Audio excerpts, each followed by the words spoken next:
Bonjour et bienvenue dans La Niche, le podcast bienveillant sur les aventures canines. Je suis Claire et je suis ravie de vous partager aujourd'hui le 7e épisode dans La Niche. La Niche est un podcast qui aborde les thèmes divers et variés qui entourent le monde canin et qui se veut bienveillant, inspirant, construit et positif. Habituellement, je vous partage toutes les 2 semaines mes conversations avec des personnes passionnées. Elles viennent raconter à mon micro les expériences et aventures qu'elles ont vécues avec leurs chiens, leurs réussites, leurs plus beaux moments, mais aussi leurs difficultés et les leçons qu'elles en ont tirées. Mais ça, c'est ce qui se passe habituellement. Aujourd'hui, je suis ravie de vous partager le 7e épisode solo de ce podcast. Seul au micro, j'ai eu envie de changer de format pour vous parler et vous partager plus directement les sujets et réflexions qui me tiennent à cœur. Vous pouvez retrouver ces épisodes dans La Niche toutes les 2 semaines, en alternance avec les interviews, et ils seront accompagnés d'un article rédigé et complet sur mon site, laniche-podcast.fr.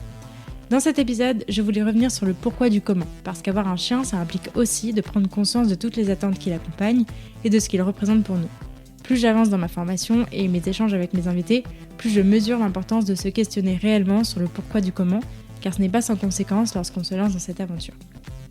Alors que vous soyez déjà humain d'un chien ou que vous vous apprêtez à le devenir, que vous soyez auditeur habitué ou tout nouveau sur La Niche, et dans ce cas bienvenue, cet épisode est pour vous. Mais je ne vous en dis pas plus et je vous souhaite une très bonne écoute.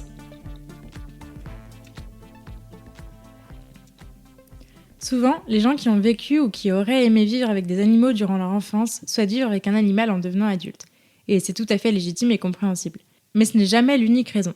Adopter un chien, c'est un choix très personnel, qui n'est pas du tout anodin, et en tout cas qui ne doit pas l'être. Si vous écoutez ce podcast, vous ne serez probablement pas concerné, mais c'est bientôt Noël, et ça serait vraiment très cool que le mec supposé être habillé en rouge arrête de mettre des chiots au pied des sapins. Pourquoi prendre un chien ? Adopter un chien, c'est un cheminement personnel à part entière. Ça se réfléchit et plutôt 2 fois qu'une. Dans certains élevages, l'attente avant d'avoir un chiot peut durer plusieurs mois, voire plusieurs années. Et je trouve personnellement que c'est une très bonne chose. Parce que ça doit interroger le pourquoi de vos désirs, vos capacités à en prendre soin et à veiller sur lui, la capacité de votre famille à l'accueillir.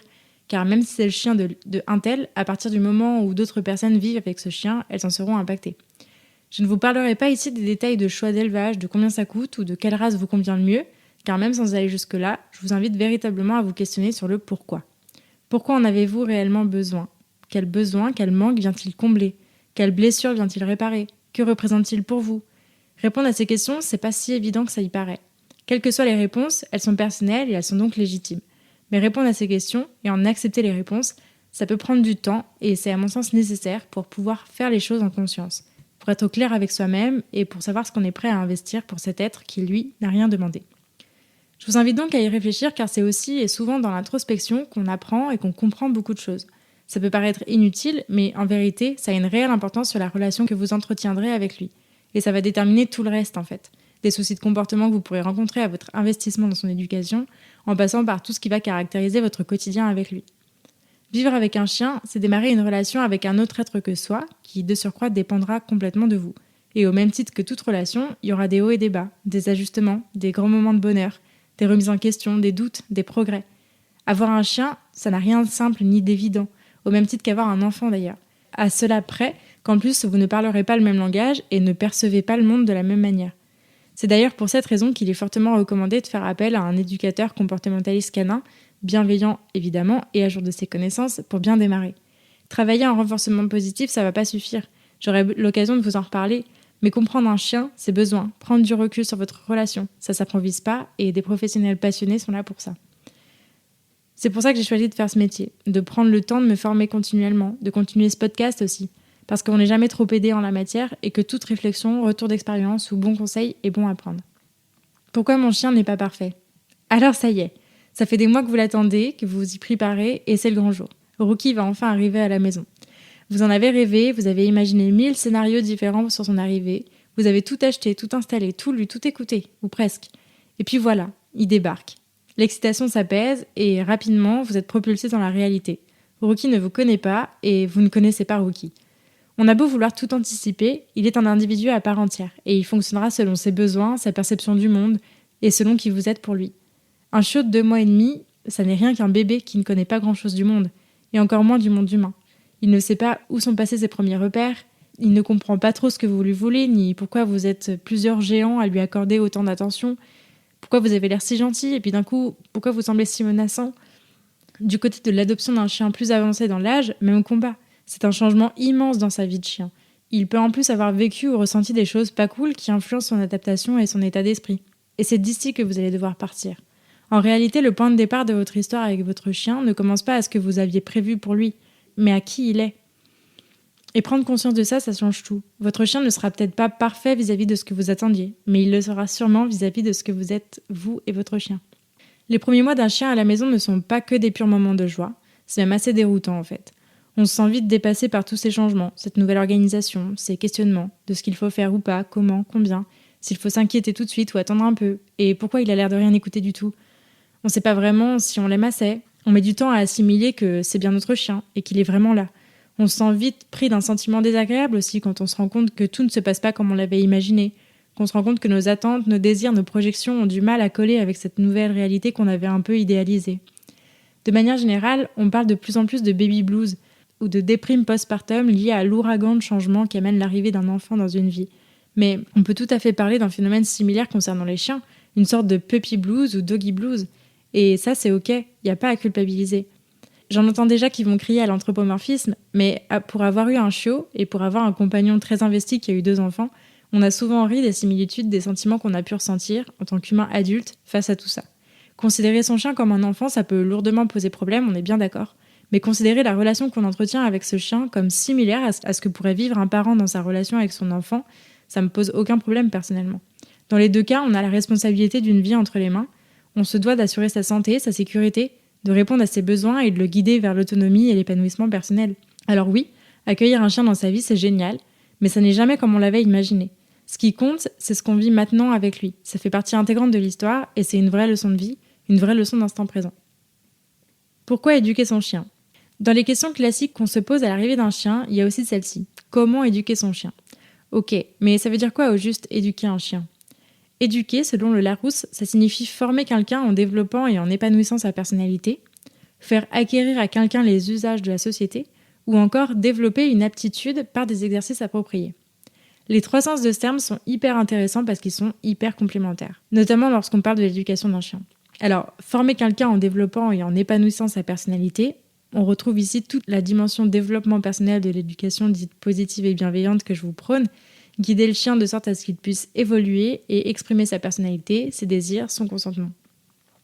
Faire acquérir à quelqu'un les usages de la société, c'est tout le challenge, comme en parlait très bien Michael de Ami Canin dans l'épisode 11, guider le chien à vivre dans un monde d'humains et en adopter les codes et les règles. Et enfin, développer une aptitude par des exercices appropriés, il s'agit ici de toutes les techniques d'apprentissage pour modeler ou modifier un comportement, ce qu'on appelle plus communément l'éducation canine. Alors à la lecture de cette définition, on se rend compte qu'il faut distinguer les objectifs des moyens. L'éducation canine, telle qu'on l'entend de prime abord, celle à laquelle on réfléchit quand on s'apprête à accueillir un chien, ça pourrait concerner que les moyens, c'est-à-dire comment apprendre le rappel à son chien, comment apprendre la propreté, ou comment on fait quand il saute sur les gens ou qu'il aboie sur d'autres chiens. J'aime bien prendre autant que possible du recul sur les choses que je croise, et revenir sur le sens des mots, ça permet souvent de le faire. En réalité, ça souligne ici tout le fond du problème. De même que je vous invite à réfléchir sur le pourquoi ce chien dans votre vie, je vous invite à vous interroger sur ce que vous voulez en faire de ce chien, vers quoi vous voulez le guider. La question du comment, elle est secondaire si le pourquoi n'est pas réfléchi ou discuté. Souvent, quand on fait le point sur les choses à améliorer dans l'éducation de son chien, la liste devient rapidement assez longue. Mais quand on la regarde de plus près et qu'il s'agit de prioriser les choses qu'on souhaiterait travailler, on se rend compte que tout n'est pas primordial. En réalité, il faudrait plutôt s'interroger sur ce qui est réellement important pour nous, soit souvent le bien-être de notre animal et la stabilité de notre relation. Et c'est souvent là que se situe le véritable objectif, au travers duquel la priorisation des choses à travailler va se faire. Par exemple, travailler sur la réactivité d'un chien, c'est-à-dire le fait qu'il aboie ou qu'il puisse se montrer menaçant face à des humains ou d'autres chiens, ça représente un enjeu majeur pour son bien-être, pour l'intégration dans la société, et ça pourra donc être travaillé en priorité. En revanche, le fait que vous voudriez qu'il s'essuie tout seul les pattes sur une serviette avant de rentrer dans la maison, ça peut paraître prioritaire du point de vue de la propreté de votre maison, on est d'accord, mais ça pourra, sans entraver le bien-être de quiconque ni de votre relation, être traité de manière secondaire quand même. Il est donc important de remettre en perspective nos attentes réelles quand on se penche sur l'éducation de nos chiens, et c'est souvent dans cette démarche que l'éducateur comportementaliste canin vous accompagnera. Alors, comment éduquer son chien ? C'est donc qu'après avoir identifié le pourquoi qu'on pourra se poser la question du quoi, c'est-à-dire la question de la méthode, du type d'éducation, Positif, traditionnel, naturel, coercitif, bienveillant. Les termes et les méthodes ne manquent pas et je reconnais vraiment que c'est un joyeux bordel pour s'y retrouver. J'aurai l'occasion de consacrer un épisode, et peut-être plus, à ce sujet, mais globalement, je pense que vous avez saisi ce que je prône ici. Enfin, une fois que vous êtes au clair avec tout ça, vous pourrez vous demander comment faire concrètement. C'est à cette étape-là qu'il vous sera primordial de comprendre votre chien, et c'est pour cette raison que je vous invite encore une fois à faire appel à des professionnels qui vous conviennent, mais surtout qui vous donnent de la compétence en la matière. On fait rarement les choses bien quand on les comprend pas, et c'est ça qui est vraiment important. C'est notamment à cette étape-là que la question de laisser du temps au temps reprendre son importance. Laisser le temps à son chien d'intégrer les changements qu'il vit, les changements physiques qu'il traverse. Les chiens ont une très grande capacité de résilience et d'adaptabilité. Et par conséquent, ils sont capables de changer très vite. Et c'est aussi ça qui rend les choses difficiles. On l'oublie souvent, mais les premiers mois d'un chien à la maison sont souvent pleins de surprises, bonnes ou moins bonnes. Des bons comportements peuvent se mettre en place naturellement très très vite, et des comportements moins attendus peuvent s'installer malgré nos efforts dans les semaines qui suivent. Tout l'enjeu, ça va résider donc dans le fait de se faire accompagner, de s'accorder du temps et surtout d'accepter une certaine marge d'erreur. C'est aussi ça la bienveillance. Il est important de comprendre son chien, notamment pour être en mesure d'accepter qu'il soit plus ou moins capable d'intégrer ce qu'on lui demande. Par exemple, la propreté, c'est un souci que beaucoup de monde voudrait régler le plus rapidement possible et ça se comprend tout à fait.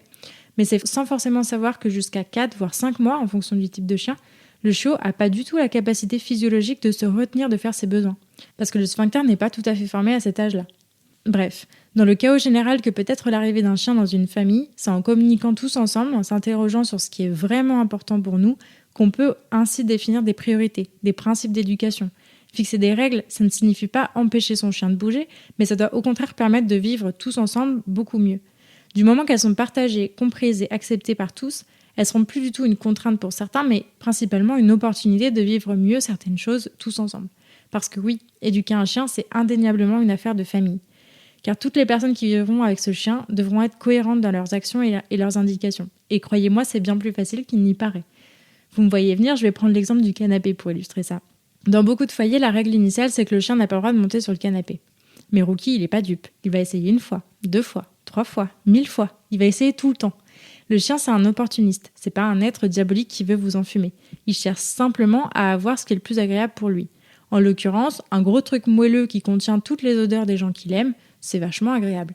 Mais vous avez décidé que non, pour diverses raisons, dont beaucoup sont tout à fait entendables. Alors, sauf si c'est pour pas qu'il ait l'impression de vous dominer, là, venez en MP, faut vraiment qu'on discute. Spoiler alerte, chez nous, les enfants et moi, on a craqué. En notre présence, Charlie est donc libre de dormir avec nous ou non sur le canapé. Mais Seb, mon compagnon, lui, tient à cette règle et je vous le mets dans le mille, c'est un sujet sensible à la maison. On est donc en phase de négociation forcée actuellement, dans laquelle je m'engage à nettoyer très régulièrement le canapé contre l'acceptation de Charlie sur celui-ci. Bref, c'est pas simple et je vous passe les détails. Mais cette histoire, elle est intéressante parce qu'elle est commune à beaucoup d'humains de chiens et parce qu'elle interroge la façon dont on fixe collectivement ou non les règles de vie à la maison. C'est presque une étude du fonctionnement d'une société à taille réduite. Bref, vous l'aurez compris, accueillir un chien, ça signifie souvent de renoncer à nos attentes un peu trop hautes et à se reconnecter à l'instant présent, à réinterroger le pourquoi du comment, à se mettre au clair sur nos véritables objectifs et à apprécier l'ici et maintenant au regard de ces derniers. Et là, vous verrez, votre chien, il est parfait. Merci beaucoup de m'avoir écouté jusqu'au bout, j'espère que cet épisode vous a plu, et si c'est le cas, je vous invite à en parler à des amis qui le pourraient aider et à le partager sur les réseaux sociaux en me taguant @lanichepodcast. Si vous souhaitez soutenir ce projet, vous pouvez aussi me laisser une note et un commentaire sur la plateforme que vous utilisez pour m'écouter, ça aide beaucoup le podcast à se développer. Pour enrichir votre écoute, n'hésitez pas à visiter mon site laniche-podcast.fr. Enfin, pensez à vous abonner et à me suivre sur Instagram pour ne rien rater des prochains épisodes, ils arrivent très vite. D'ici là, prenez soin d'eux, prenez soin de vous et je vous dis à la prochaine!